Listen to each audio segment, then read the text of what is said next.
سورہ عنکبوت کی آیت نمبر 11 کا تفسیر پڑھنے سننے کی سعادت حاصل کریں گے۔ اعوذ باللہ من الشیطان الرجیم، بسم اللہ الرحمن الرحیم، وَلَيَعْلَمَنَّ اللَّهُ الَّذِينَ آمَنُوا وَلَيَعْلَمَنَّ الْمُنَافِقِينَ۔ ترجمہ کنز العرفان، اور اللہ ضرور ایمان والوں کو ظاہر کر دے گا اور ضرور منافقوں کو بھی ظاہر فرما دے گا۔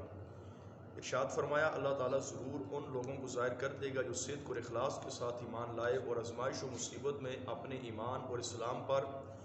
ثابت قدم رہے، اور ان لوگوں کو بھی ظاہر کر دے گا جو منافق ہیں، انہوں نے مصیبت کی وجہ سے اسلام کو ترک کر دیا، اور دونوں فریقوں کو ان کے اعمال کی جزا ضرور دی جائے گی۔ اس آیت مبارکہ میں ہر مسلمان کے لیے یہ تنبیہ ہے کہ وہ دین کی وجہ سے آنے والی اذیتوں اور تکلیفوں پر صبر کرے، مصائب و آلام کی وجہ سے سرمایہ آخرت یعنی ایمان کو ہرگز ضائع نہ کرے، بلکہ اپنے ایمان اور اسلام پر ثابت قدم رہے اور اپنی اس قیمتی ترین دولت کی بھرپور حفاظت کرے۔ ایسی حالت میں ہر مسلمان کو چاہیے کہ کائنات کے سردار، دو عالم کے تاجدار علیہ الصلوۃ والسلام اور آپ کے صحابہ کرام کو رائے خدا میں آنے والی تکلیفوں اور ان پر ان عظیم ہستیوں کے صبر کو یاد کر کے دل کو تسلی دے اور تکلیفوں پر صبر کرنا تاکہ اس کے لیے آسان ہو جائے اور اسلام و ایمان پر اس کو ثابت قدمی نصیب ہو جائے۔ اگر اس چیز کی مثال ہم نے دیکھنی ہو اس دور کے اندر کہ اپنے ایمان پر لوگ ظلم و ستم کی وجہ سے کس قدر ثابت قدم ہیں، تو یہ ہم فلسطین کے مسلمانوں کو اس وقت دیکھ سکتے ہیں۔ چونکہ ہمارے اوپر تو اس طرح کے جو ہے اللہ تبارک و تعالیٰ کے فضل و کرم سے کوئی بھی تکلیفیں آزمائشیں دین کی وجہ سے نہیں ہیں، جو آزمائشیں اور تکلیفیں دین کی وجہ سے ان لوگوں پر ہیں، ان میں سے شاید کہ کروڑواں حصہ بھی ہمارے اوپر نہ ہوں، اور اللہ تبارک و تعالیٰ ہم سب کو محفوظ بھی فرمائے۔ تو وہ لوگ ہمارے لیے بہترین مثال ہیں کہ اس قدر ظلم و ستم کے پہاڑ توڑے گئے، مکان وغیرہ تباہ ہو گئے، بچوں کو شہید کر دیا گیا، اور یعنی کہ ان کا سارا سرمایہ ہی تباہ و برباد کر دیا گیا، لیکن ان لوگوں کے چہروں پر پھر بھی خوشی اور مسکراہٹ ہے، اور پھر بھی وہ اللہ تبارک و تعالیٰ کے حضور سجدہ ریز ہیں اور اللہ تبارک و تعالیٰ کی رضا پر راضی ہیں۔ تو قرآن پاک کے اندر جو مثال یہ بیان کی گئی ان لوگوں کو بڑی بہترین مثال ہے کہ وہ لوگ کس قدر ان مصیبتوں اور تکلیفوں کے باوجود اپنے دین پر ثابت قدم ہیں۔ ترغیب کے لیے یہاں نبی پاک علیہ الصلوۃ والسلام اور آپ کے مخلص اور جان نثار صحابہ کرام کو رائے خدا میں آنے والی تکلیفوں کی جھلک اور ان کے صبر کا حال ملاحظہ فرمائیں۔ سیرت کی کتابوں میں مذکور ہے کہ کفار مکہ خاندان بنو ہاشم کے انتقام اور لڑائی بڑک اٹھنے کے خوف سے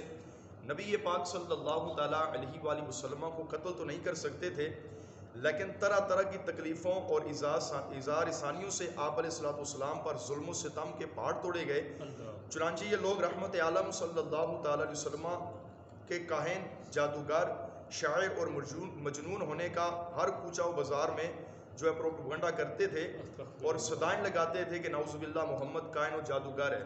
آپ صلی اللہ تعالیٰ علیہ وآلہ وسلم کے پیچھے شریر لڑکوں کو لگا دیا جاتا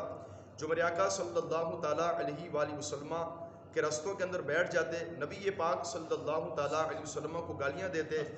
یہ دیوانہ ہے، یہ دیوانہ کا شور مچا مچا کر آپ صلی اللہ تعالیٰ علیہ وآلہ وسلم پر پتھر پھینکے جاتے۔ کبھی کفار مکہ نبی پاک صلی اللہ علیہ وسلم کے راستوں میں کانٹے بچھاتے، کبھی نبی پاک علیہ الصلوۃ والسلام کے مبارک جسم پر نجاست ڈال دیتے، کبھی آقا کریم صلی اللہ تعالیٰ علیہ وآلہ وسلم کو دھتکارتے، کبھی آپ علیہ الصلوۃ والسلام کی مقدس اور نازک گردن پر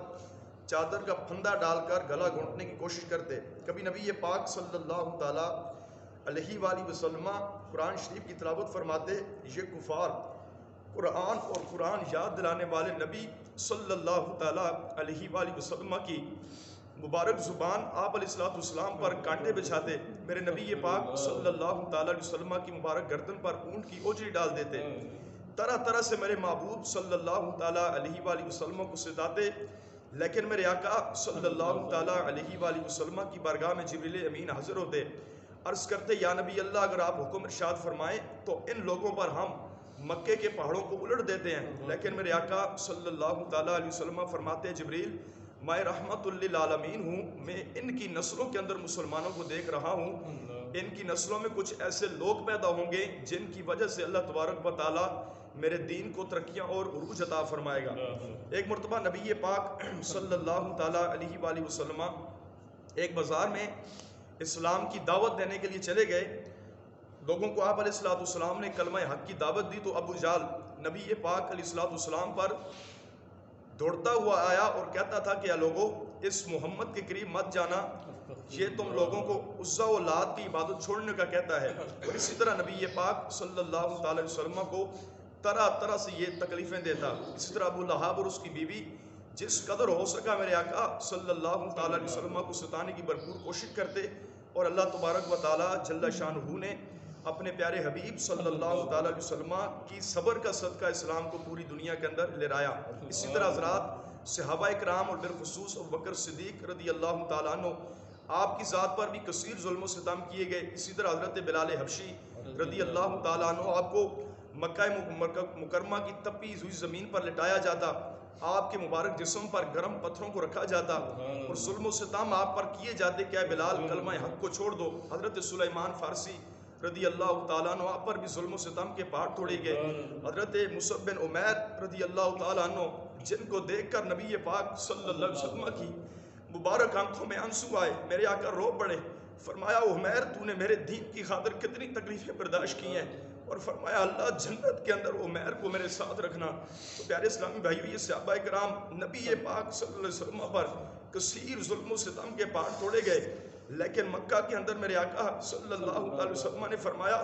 جائیں آج میں نے اپنی ذات پر اور صحابہ کرام پر ظلم و ستم کرنے والے سارے کے سارے کفار کو اللہ کی رضا کے لیے معاف فرما دیا ہے. اور میرے آقا صلی اللہ علیہ وسلم کا مبارک چاچے کے کلیجہ چبانے والی عورت، اس کو بھی میرے آقا صلی اللہ علیہ وسلم نے معاف فرمایا. اور میرے آقا کے عظیم ترین چاچا حضرت امیر حمزہ رضی اللہ تعالیٰ عنہ کو شہید کرنے والے وحشی کو بھی میرے آقا صلی اللہ تعالیٰ علیہ وآلہ وسلم نے معاف فرما دیا. اللہ تبارک و تعالیٰ اپنے پیارے حبیب علیہ السلام کے صدقے میں ہمیں بھی ایک دوسرے کو معاف کرنے کی توفیق عطا فرمائے. آمین بجاہ النبی الکریم صلی اللہ تعالیٰ علیہ وآلہ وسلم.